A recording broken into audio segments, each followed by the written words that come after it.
भक्तों, आज हम बात करेंगे एक ऐसे विवाद की जो धर्म के मंच से शुरू होकर अब सियासत की गलियों में गूंज रहा है। अनिरुद्धाचार्य महाराज, जिन्हें लोग प्यार से फूंकी बाबा या फंकी बाबा भी कहते हैं, एक बार फिर सुर्खियों में आ चुके हैं। श्री अनिरुद्धाचार्य महाराज, लेकिन इस बार मामला उनके प्रवचनों की मधुर वाणी का नहीं बल्कि उनके उन बयानों का है जो समाज को बांटने और बेटियों के सम्मान को ठेस पहुंचाने की आरोप में झेल रहा है। यह संसार है, न कि संसार में जो आता है या एक कथावाचक जो भागवत पुराण की कथाएं सुनाता है अब कानून के शिकंजे में फंसने वाला है। क्या समाजवादी पार्टी जो इस बाबा के खिलाफ मोर्चा खोले हुए हैं उनकी गिरफ्तारी करवा कर ही रहेंगे? और सबसे बड़ी सवाल यह है कि क्या धर्म के नाम पर नफरत का यह कारोबार अब रुकेगा? आइए इस पूरे मामले की तह तक पहुंचते हैं और जानते हैं कि आखिर अनिरुद्धाचार्य के बयानों से ऐसा क्या तूफान खड़ा किया कि पूरा उत्तर प्रदेश सियासी और सामाजिक उबाल में उलझ रहा है। धर्म का मंच जहां से भक्ति और ज्ञान की गंगा बहती है, वहां आज नफरत की पितृ सत्ता और क्रोध का जहर टपक रहा है। अनिरुद्धाचार्य, जो खुद को सनातन धर्म के प्रवक्ता मानते हैं, आज एक ऐसे विवाद में फंसे हैं जहां उनकी बातें न केवल बेटियों के सम्मान को ललकारती है बल्कि समाज को जाति और धर्म के नाम पर बांटने का इल्ज़ाम झेल रही है।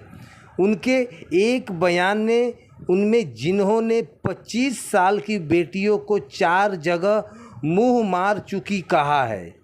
ध्यान से सुनिए, यही वो शब्द हैं जिससे सियासती बवाल मचा हुआ है। उन्होंने कहा 25 साल की बेटियों को 4 जगह मुंह मार चुकी है, पूरे देश में आग की तरह फैल गया। यह जो बयान है न केवल स्त्री के सम्मान का अपमान करता है बल्कि खुलेआम बाल विवाह जैसे अपराध को समर्थन देने का भी आरोप उन पर लगा हुआ है। जनता सवाल पूछ रही है, कौन सा धर्म सिखाता है कि एक लड़की की जवानी को फिसल जाना बताकर उसके चरित्र पर कीचड़ उछालना और उनकी जो है मानसिक गंदगी पर सवाल उठाते हो तो यह ब्राह्मण, क्षत्रिय, शूद्र और मुसलमानों के नाम पर समाज को और बांटने की कोशिश करते हैं। समाजवादी पार्टी ने अब इस बाबा के खिलाफ पूरी तरह से मोर्चा खोल दिया है। सांसद प्रिय सहोज, राजीव राय और खुद अखिलेश यादव जैसे नेता खुलकर सामने आए हैं और सवाल दागे हैं, क्या अब यह बाबा बेटियों का चरित्र प्रमाण पत्र भी जारी करेंगे? क्या धर्म का मंच अब सिर्फ लड़कियों की जवानी पर टिप्पणी करने का ठिकाना बन गया है? दोस्तों, यह पूरा मामला तब और तुल पकड़ा गया जब 2023 का एक पुराना वीडियो सोशल मीडिया पर वायरल हुआ।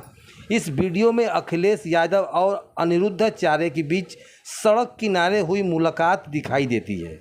अखिलेश यादव, जो उस समय आगरा लखनऊ एक्सप्रेसवे पर गुजर रहे थे, अनिरुद्धाचार्य को रोककर उनसे सवाल किया। अखिलेश ने पूछा, माँ यशोदा ने भगवान कृष्ण को सबसे पहले किस नाम से पुकारा था? अनिरुद्धाचार्य ने जवाब दिया, कन्हैया। इस पर अखिलेश ने कहा, ठीक है, यहीं से हमारा और आपका रास्ता अलग हो जाता है। अब से किसी को शूद्र मत कहना। यह बात थी जो उस समय छोटी सी लग रही थी, आज एक बड़े सियासी और धार्मिक विवाद का केंद्र बन चुकी है। अनिरुद्धाचार्य ने इस मुलाकात का जिक्र बाद में अपने एक प्रवचन में किया। उन्होंने बिना अखिलेश का नाम लिए कहा, एक पूर्व मुख्यमंत्री ने मुझे कहा कि हमारा रास्ता अलग है, सिर्फ इसलिए क्योंकि मैंने उन्हें माफ़ी तक जवाब नहीं दिया। मैंने सच बोला, लेकिन वह मुसलमानों से ऐसा नहीं कहते कि तुम्हारा रास्ता अलग है। इस बयान ने न केवल अखिलेश यादव को निशाने पर लिया बल्कि हिंदू मुसलमान विवाद को भी हवा दे दिया। समाजवादी पार्टी की सांसद प्रिया सरोज ने इस पर तीखी प्रतिक्रिया किया। उन्होंने इस सोशल मीडिया पर लिखा, जब एक बाबा कृष्ण का नाम बदलने में असफल हो जाता है तो अपनी छवि सुधारने के लिए वह राष्ट्रीय अध्यक्ष का नाम हिंदू मुसलमान जोड़कर देश प्रदेश का माहौल ख़राब कर देता है। यही सिखाते हैं।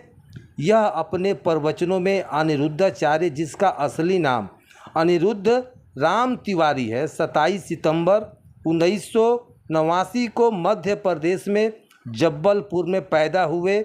उनके पिता एक हिंदू पुजारी थे और अनिरुद्धाचार्य ने उम्र में ही धार्मिक प्रवचनों की रुचि दिखाई। उन्होंने बहुत कम उम्र से धार्मिक प्रवचनों की रुचि दिखाया था। वह वृंदावन के गौरी गोपाल आश्रम के संस्थापक, जो कि गाय संरक्षण, वृद्धा आश्रम और भोजन वितरण जैसे सामाजिक कार्यों के लिए जाने जाते हैं। उनके प्रवचन खासकर भागवत पुराण पर आधारित लाखों लोगों को तक पहुंचता है और उनकी ऑनलाइन मौजूदगी ने उन्हें पूरी बाबा के नाम से मशहूर कर दिया। 2023 में उन्होंने वर्ल्ड बुक ऑफ रिकॉर्ड्स में उन्होंने प्रवचनों की ऑनलाइन लोकप्रियता के लिए सम्मानित भी किया। लेकिन अनिरुद्धाचार्य का विवादों से पुराना नाता है। 2022 में उन्होंने एक प्रवचन में कहा था कि महिलाओं की अत्यधिक सुंदरता एक दोष है। उन्होंने सीता और द्रौपदी का उदाहरण देते हुए कहा था कि उनकी सुंदरता के कारण ही उन्हें कष्ट उठाना पड़ा था।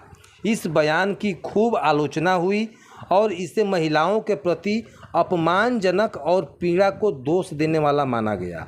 2024 में भी उन्होंने भगवान शिव के बारे में कुछ टिप्पणियां की, जिसके लिए उन्हें माफ़ी मांगना पड़ा। इसके बयानों पर कपड़ों और यौन हिंसा को लेकर भी सवाल उठे हैं। दोस्तों, समाजवादी पार्टी ने अनिरुद्धाचार्य के खिलाफ अपनी लड़ाई को और भी तेज कर दिया है। पार्टी के राष्ट्रीय अध्यक्ष अखिलेश यादव ने साफ कहा है कि जो व्यक्ति बेटियों का आदर नहीं करता वह सनातन धर्म का वाहक कैसे हो सकता है। अखिलेश ने यह भी कहा कि जो व्यक्ति भगवान कृष्ण के पहले नाम का ज्ञान नहीं रखता वह कृष्ण कथा सुनाने का हक कैसे रख सकता है। सांसद प्रिया सरोज ने भी इस मामले में कोई कसर नहीं छोड़ी। उन्होंने अनिरुद्धाचार्य को सनातन धर्म से ठेकेदार कहकर तंज कस दिया और कहा कि ऐसे लोग धर्म के मंच का दुरुपयोग करके समाज में जहर को बोने का काम करते हैं। प्रिया ने अपने सोशल मीडिया पोस्ट में लिखा, यह बाबा धर्म के आड़ में नफरत फैलाता है और बेटियों की चरित्र पर सवाल उठाता है। क्या यही सनातन धर्म की शिक्षा है? सनातन पार्टी के अन्य नेता जैसे राजीव राय ने भी इस मुद्दे पर अपनी आवाज़ बुलंद किया। उन्होंने कहा, यह बाबा अब कानून से ऊपर नहीं है। अगर वह बेटियों के सम्मान को ठेस पहुंचाएगा तो समाजवादी पार्टी चुप नहीं बैठेगी। समाजवादी पार्टी का यह रुख 2027 के ऊपर उत्तर प्रदेश विधानसभा चुनाव को देखते हुए भी महत्वपूर्ण है। पार्टी अपनी पीढ़ी पिछड़ी दलित अल्पसंख्याजनक रणनीति के तहत दलितों, पिछड़ों और महिलाओं को अपने पक्ष में करने की कोशिश कर रही है। अनिरुद्धाचार्य जैसे विवादग्रस्त चेहरों के खिलाफ बोलकर पार्टी एक प्रगतिशील छवि बनाने की कोशिश में है। दोस्तों, यह विवाद सिर्फ अनिरुद्धाचार्य समाजवादी पार्टी तक सीमित नहीं है। यह धर्म और राजनीति के बीच एक टकराव को दर्शाता है जो उत्तर प्रदेश जैसे राज्य में हमेशा से संवेदनशील रहा है। अनिरुद्धाचार्य के बयान न केवल महिलाओं के प्रति उसकी सोच को उजागर किया बल्कि जाति और धर्म के नाम पर समाज को बांटने का और उसको कोशिशों को भी सामने लाया। उसके समर्थक जो कि उन्होंने सनातन धर्म का प्रचारक मानते हैं, उनके बचाव में उत्तर प्रदेश आए हैं। जो सोशल मीडिया पर कुछ यूजर्स का कहना है कि अनिरुद्धाचार्य को गलत समझा जा रहा है और उनके बयानों को संदर्भ से हटाकर पेश किया जा रहा है। वहीं दूसरी तरफ समाजवादी पार्टी के समर्थक और सामाजिक कार्यकर्ता अनिरुद्धाचार्य की गिरफ्तारी की मांग कर रहे हैं।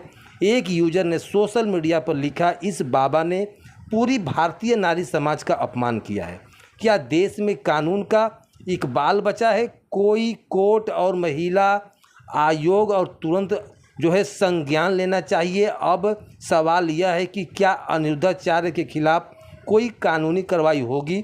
उनके बयानों को लेकर कई लोग मांग कर रहे हैं कि उनके खिलाफ FIR दर्ज हो और उनकी गिरफ्तारी हो, लेकिन अभी तक इस मामले में कोई ठोस कानूनी कदम सामने नहीं आया है। महिला आयोग और बाल विकास मंत्रालय से भी इस मामले से कोई आधिकारिक बयान नहीं आया है। उत्तर प्रदेश पुलिस भी इस मामले में चुप्पी साधी हुई है। क्या संविधान की गरिमा इन कथित बाबाओं की गंदी जुबान के आगे झुक जाएगी? यह सवाल हर उस व्यक्ति के मन में है जो इस विवाद को देख रहा है। समाजवादी पार्टी ने इसे साफ कर दिया कि इस मामले में यूं ही नहीं छोड़ेगी। पार्टी के नेता पर बार बार कह रहे हैं कि अगर कानून ने इस बाबा के खिलाफ कार्रवाई नहीं की तो वे सड़कों पर उतरेंगे, आंदोलन भी करेंगे। यह रुख 2027 के चुनावों को देखते हुए भी महत्वपूर्ण है, क्योंकि उत्तर प्रदेश में सियासी हमेशा से ही धर्म और जाति के इर्द गिर्द घूमती है। दोस्तों, 2027 का उत्तर प्रदेश विधानसभा चुनाव अब ज़्यादा दूर नहीं है। समाजवादी पार्टी इस विवाद को एक मौके के रूप में देख रही है। पार्टी ने पहले भी रामचरितमानस के कुछ छंदों पर विवाद के जरिए दलितों और पिछड़ों को अपने पक्ष में करने की कोशिश की थी। 2023 में सपा नेता स्वामी प्रसाद मौर्य ने रामचरितमानस के कुछ छंदों को कुछ शब्द में इस्तेमाल के लिए अपराधीजनक बताया था। उस समय की अखिलेश यादव इस मुद्दे को उठकर बीजेपी को घेरने की कोशिश किया था। अनिरुद्धाचार्य के खिलाफ पार्टी का रुख भी उसी रणनीति का हिस्सा माना जा रहा है। पार्टी का मानना है कि अनिरुद्धाचार्य जैसे कथावाचकों के बयान दलित, पिछड़ों और महिलाओं के बीच असंतोष पैदा करने का काम करता है, जिससे कि सपा अपने पीढ़ी फार्मूले के जरिए अपने पक्ष में कार्रवाई करना चाहती है। दूसरी तरफ बीजेपी इस मुद्दे पर फिलहाल चुप है, लेकिन राजनीतिक विशेषज्ञों का मानना है कि वह भी इस विवाद को अपने हिंदुत्व एजेंट की एक इस्तेमाल कर सकती है। दोस्तों, अनिरुद्धाचार्य जैसे कथावाचकों की लोकप्रियता एक बड़ा कारण उसकी पहुंच है। उसके प्रवचन लाखों लोगों तक पहुंचते हैं और उनकी बातों का असर समाज के बड़े हिस्सों पर पड़ता है। कई सारे लोग उनकी कथा सुनते के बाद जब आते हैं तो अपने जीवन की कहानी, अपने दुखों को उनके सामने रख देते हैं, यह सोचकर कि अनिरुद्धाचार्य उनकी मदद करेंगे। और इसी को लेकर कई सारे वीडियो इंटरनेट पर तेज़ी से वायरल भी है। लेकिन जब ऐसे लोग बेटियों के चरित्र पर सवाल उठाते हैं या जाति धर्म के नाम पर बंटवारा करते हैं तो यह सवाल उठता है कि क्या धर्म मंच अब सिर्फ नफरत फैलाने का जरिया बन गया है? सनातन धर्म में भक्ति, प्रेम और समानता की बातें दिखाई जाती है। भगवान कृष्ण जिसके नाम पर अनिरुद्धाचार्य कथाएं सुनाते हैं, वो हमेशा नारी सम्मान और सामाजिक एकता की बात की, लेकिन जब एक कथावाचक उसी कृष्ण के नाम पर बेटियों को अपमानजनित करता है तो यह सनातन धर्म का अपमान नहीं है? यह सवाल आज हर उस व्यक्ति के मन में है जो इस विवाद को देख रहा है। अब सवाल यह है कि इस विवाद का अंजाम क्या होगा? अब अनिरुद्धाचार्य अपने बयानों के लिए माफ़ी मांगेंगे, जैसा कि उन्होंने 2024 में भगवान शिव पर टिप्पणियां का बात किया था, फिर बस बाद में माफ़ी मांगने का काम किया था। इस बाबा के खिलाफ कानूनी कार्रवाई की मांग करेगी। उत्तर प्रदेश की सियासत में अब विवाद अभी और तुल्य पकड़ा जा सकता है, खासकर तब जब 2027 के चुनाव नज़दीक आ रहे हैं। समाजवादी पार्टी माफ़ नहीं करेगा। तो प्रिय भक्तों, अब आप हमें कमेंट में बताइए, क्या श्री अनिरुद्धाचार्य महाराज जो बयान दिए हैं महिलाओं और बेटियों के प्रति, क्या यह सही है? यदि यह सही है तो आप कमेंट करें, गलत है वो भी कमेंट करें, ताकि हमें भी पता चले कि आज कितने लोग बेटियों को सम्मान में यहाँ पर कुछ बातें अच्छी बोलना चाहते हैं। तो बस आज की जानकारी यहीं तक। हम आपका कमेंट का इंतज़ार करेंगे। धन्यवाद।